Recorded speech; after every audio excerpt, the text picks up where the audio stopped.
So we've talked about rotational variables. Right, we talked about position, that was theta. We've talked about angular velocity, which is omega, defined as delta theta over delta t, and in fact, that's an average. Right, so if omega is changing, this is only true for an average angular velocity. And we have also talked about angular acceleration, which is a changing angular speed in time. These should look familiar, right? Not just in the fact that that I have defined them already, but they look very much like the variables for position, velocity, and acceleration that we did for linear motion. And in fact, everything we've done for linear motion, we can talk about for rotation. Right? So let's take the case of constant angular acceleration.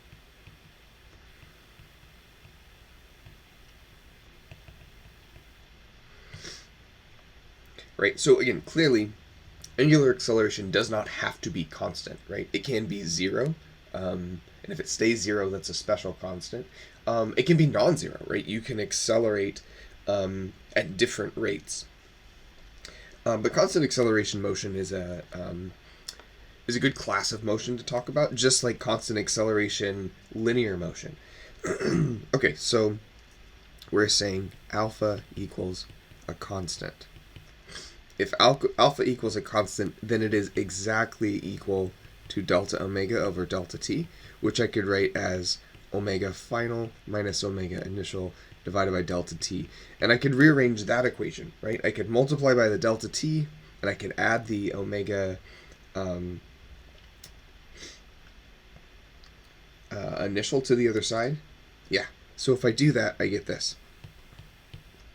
Omega final equals omega initial plus alpha delta t. That should also look familiar, right? When we did use a different color. When we did constant linear acceleration, we had an equation that was v final equals v initial plus a delta t. Look, this is exactly the same equation translated to Greek, right? So it turns out all of our kinematic equations we can rewrite with rotational variables, and they're just as true. All right, so this is one equation. Instead of deriving the next one, let's just write it down. Let's just say, okay, I remember x final equals x initial, so that's going to be theta final equals theta initial plus what? Omega initial delta t plus half alpha delta t squared. Right, and we had one more equation, which is if you plug one of these into the other one, you can get one that is omega final squared equals omega initial squared plus 2 alpha delta, it was delta x, right? So it's going to be delta theta this time.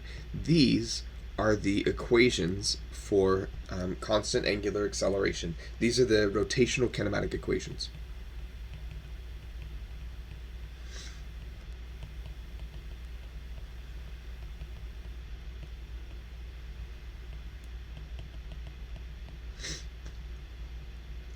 So, as you might expect, the next thing we can do is solve problems that are constant angular acceleration kinematic questions.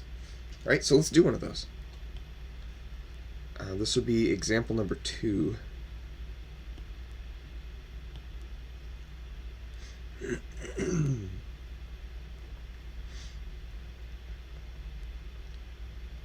Here, so a flywheel. What in the world is a flywheel? All I mean is a large heavy disk. Often we use a flywheel as a way to store energy. All right, we'll talk about that in the next chapter, I think. Maybe at the end of this chapter. So let's let a flywheel accelerate from rest to 5,400 RPM in 2 seconds. And let's assume that's a constant angular acceleration. Even if it weren't, we could get an average out of this.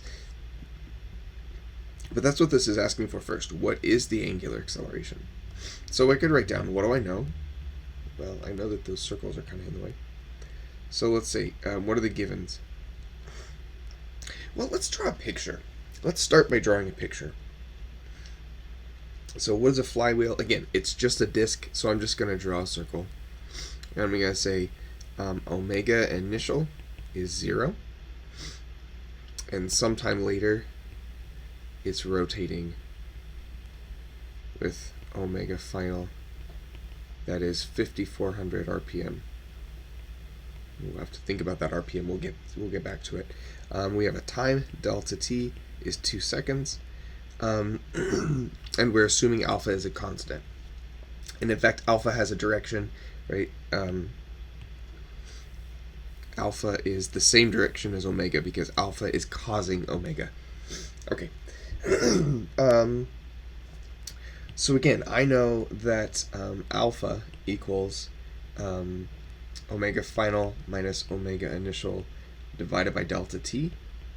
And I have all of those variables. I have omega initial is 0, omega final is some number, delta t is 2 seconds. So I could calculate this, but omega final is in RPM, and RPM is rotations per minute. And I would like this to be in radians per second. Right? Because radians per second is the SI unit. RPM is a common unit, right? In fact, RPM is a great unit for angular speed because I can picture what a rotation is, and I know how long a minute is. How big is 1 radian? Well, I don't know. 2 pi radians is a full rotation, and 2 pi is like 6, right? A little bigger because pi is 3.14, so it's like 6.28, and it goes on forever. So 1 radian is like a sixth of a rotation, but not exactly. It's a little goofy. But RPM is a common unit. You'll see this on like there's a gauge or a dial on your car that says RPM. That's the angular speed of your axle. Those are usually thousands of RPM. Okay, so let's convert 5,400. I'm going to write it as rotations per minute. Let's convert that to radians per second. Okay, so we're doing a conversion. I want rotations. Oh, nuts. I want rotations to go away and radians to show up. How many radians are in 1 rotation? Well, there are 2 pi, right? 2 pi radians is 1 rotation. So I'm going to say 2 pi shows up upstairs and 1 downstairs. Does that make sense? Okay, and then I want minutes to go away. Minutes is downstairs, so it needs to be upstairs. And minutes is upstairs. Seconds goes downstairs, so there are 60 seconds in 1 minute. So it looks like my conversion factor in total is 2 pi divided by 60. And I just said 2 pi was about 6, so I'm basically dividing this by 10. Not exactly, but almost. Right, so if I do this math, again, you can see that the rotations go away and the minutes go away, so I'm left with rotations or radians per second. If I do this math, I get 565 radians per second. Okay, now I can plug that in and find my alpha. Sorry, just need a little space. There. Okay, so plugging in here, that's 565 radians per second minus 0 divided by 2 seconds gets me 283 radians per second squared. Okay, great. Notice that this is positive. That's because I chose this thing to be rotating in the counterclockwise direction. We typically call counterclockwise positive. Nothing magical about that. I could have chosen the other direction. These would have turned out negative, but the problem doesn't give me a direction. So I was just kind of picking. So I tend to pick the positive direction. Just like if we're drawing motion, we tend to draw that left to right, but there's nothing magical about that. You can draw it right to left. Generally just a matter of perspective, right? If you looked at this situation from the opposite side, right, from the other side of the page, it would look like a clockwise rotation. Okay, so the next part of the problem, through how many rotations does the disk travel during this time?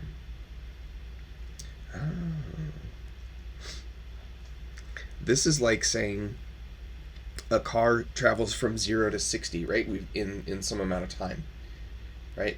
The second part of this question is how far does it travel when it's accelerating up to 60 miles per hour? Same idea here, right? Just rotation instead. So we're going from 0 to some omega final in a certain amount of time. We now know alpha. Now I'm looking for through how many rotations. I'm looking for delta theta, basically. And in fact, at this point, I can use either of the other two kinematic equations. So I want to point something out, that what we just used, let me circle it in a different color. This is one of the kinematic equations just turned on its head, right? If you algebra that a little bit, you can see that that is omega final equals omega initial plus alpha delta t. We have two other kinematic equations, and they both involve theta.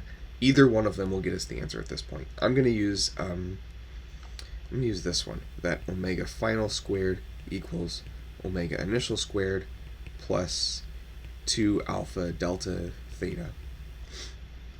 But again, you can use the other one and you just solve for theta final. Okay, so I can plug into this. What I know for omega final is 565 radians per second, so 565 radians per second squared equals 0 squared plus 2 times 283 radians per second squared times delta theta. So solving for delta theta gets me 565 radians.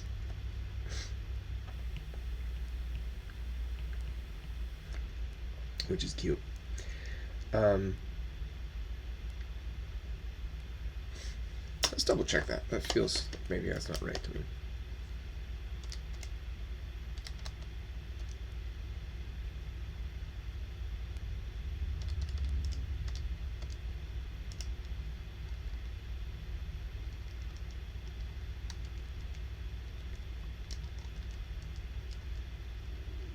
$564 is what I get.